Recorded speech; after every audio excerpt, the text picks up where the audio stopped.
OBC विरुद्ध मराठा असा सुरू असलेला वाद थांबला पाहिजे असं सांगत बच्चू कडू यांनी मनोज जरांगे आणि भुजबळांना एकत्र येण्याचं आवाहन केलंय। संघर्ष थांबवा यासाठी आपण स्वतः भुजबळ आणि जरांगेंची भेट घेणार असल्याचं बच्चू कडू यांनी सांगितलेलं आहे। ही लढाई छगन भुजबळ साहेब आणि जरांगे पाटलांनी एकत्रित लढावी, जेणेकरून केंद्रात ही लढाई उभारल्या गेली तर 10-15% ओबीसीचा जर एकंदरीत टक्केवारी वाढून भेटली तर त्याचा फायदा निश्चितच महाराष्ट्राला होईल आणि परिणाम आम्ही पाहतोय की महाराष्ट्राच्या हिताचा होईल।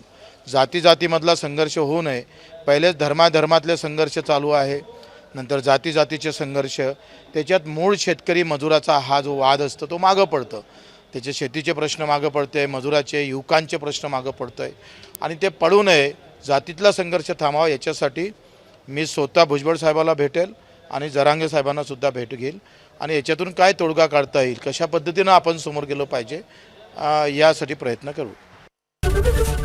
एबीपी माझा, उघडा डोळे बघा नीट।